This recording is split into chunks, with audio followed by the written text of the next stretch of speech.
Alrighty then, corn children of the corn. We are going to be looking at something called slope-intercept form of a line, and we are going to be asked to graph this line. Alrighty then. I'm going to walk you through some stuff here. Hopefully it won't cause you too much stress or anxiety. Alright, so the first thing that we're going to do, instead of making an XY chart, which is a little tedious, we are going to solve for the letter Y. It's going to be our job to get Y alone, all by itself, and then on this side we'll have X stuff. All right, so here we go. Easy peasy, lemon squeezy. I'm going to subtract the 2X over. Now I want you to notice where I'm putting the negative 2X. I put it in front, just humor me, all right? So again, I just subtract 2X, subtract 2X, but because these are not like terms, I put the negative 2X first, then the 6. You cannot combine them. One is an X, one does not. All right, what's next? Well, to get the Y alone, that's what it means to solve for Y, I'm going to divide everything on this side and everything on this side by 3. The Y comes down. Now over here, what I'm going to do, right now we have a giant fraction with a common denominator. I'm going to undo this by giving each part of the numerator its own common denominator. And then I'm going to rewrite just a little bit. Negative 2/3 times the X. If the X is over 1, it puts the X in the top, so I'm going to write it like this. And then reducing 6 divided by 3 is positive 2. And ladies and gentlemen, we have something very exciting here. When the Y is alone, this is called slope-intercept form. And there's a really good reason for this. The number that is the coefficient or multiplied by the X.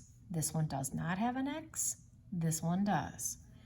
This number, the one multiplied by the X, is the slope, also known as the M, of our equation.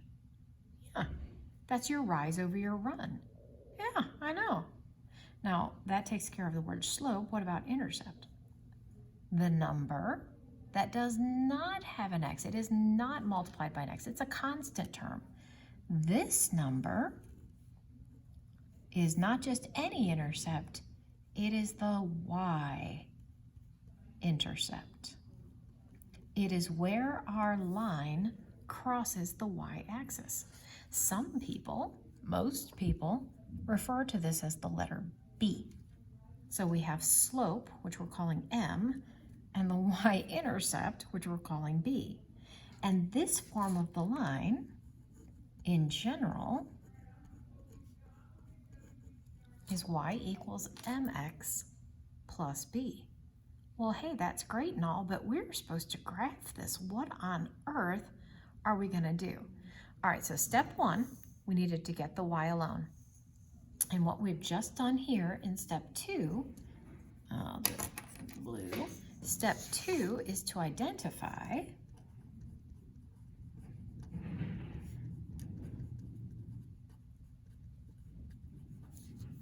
M, which is our slope,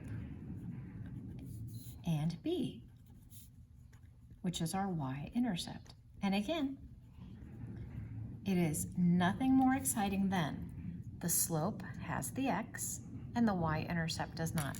So in this particular problem, our slope is negative 2/3 and our Y-intercept is 2. Okay, well that doesn't seem so bad. Is there more? Well, yeah, there is. Well, that was unfortunate. All right, let's see if we can get that back. There we go. Hopefully that won't happen again. All right, so now, step 3.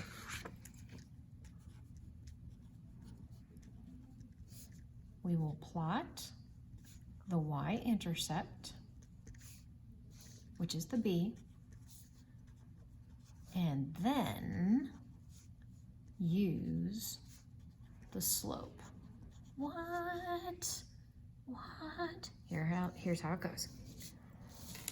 Our y-intercept is 2. This means that there is a point at 0, 2, always 0 for the x and 2 for the y. Well, why is that?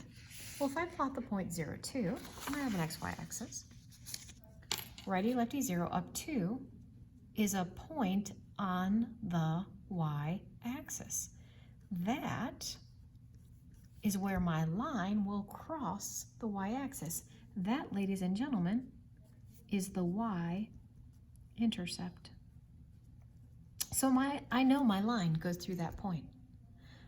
Well, then it says what? It said, whoops, then it said, and then use the slope. What? Starting at the point, not here, not there, not over here. From this point, I'm going to use our slope. Now, our slope was -2/3. All right, think this through with me. How do you get a negative number? Well, you could have a negative divided by a positive, or you could have a positive divided by a negative. You can use any of those. So let's remember that slope is rise over run. If you want to go up to, you would then need to go, look at the negative, left 3. Now notice where I started though. I started at the y-intercept, rise 2, run 3. And there's another point on my line. Well, I don't like that one, I like this one. Okay, start at the y-intercept. This says your rise is -2. Down 2. And now a positive, and the positive direction is right, 3. And that is another point on our line. And as it turns out, it doesn't even matter because all 3 points are collinear. Yeah, and that is how I graph a line. I get the y alone. I find my m and b. My b is on the y-axis, and I use the slope from there to get another point.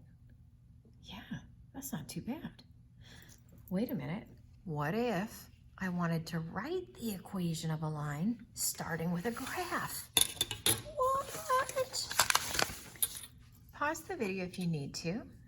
Here is a lovely, lovely line, and it goes through the points 0, -2, 1, 1, and 2, 4. You can see it either written this way or on the graph. Same information. Well, if I'm going to use slope-intercept form, I need to know 2 things. I need to know the slope of the line and the y-intercept. Now let's be clear. It's crazy, but we use m for slope and we use b for the y-intercept. It's just tradition. All right, let's start with the easier of the 2, the y-intercept. Here's all you have to tell me. Where does our line touch the y-axis?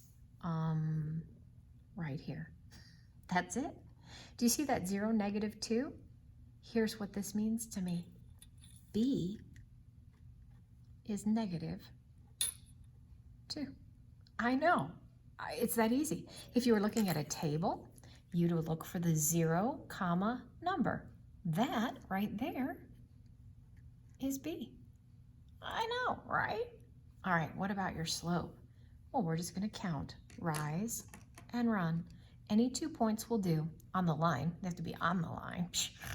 So starting at this dot, I'm going up 1, 2, 3, +3 because it's up, and then right 1. Right is also a positive direction.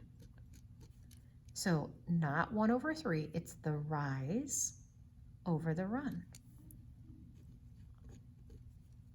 So now what do we do with these? Here it is. Slope-intercept form. Y equals m with the x plus the b.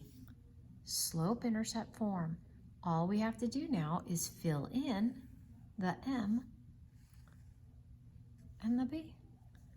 So our final answer would be 3/1 times the x plus the -2.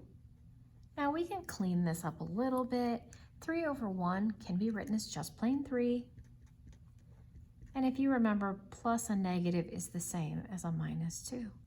They're both correct, but this one's kind of pretty. I know, right?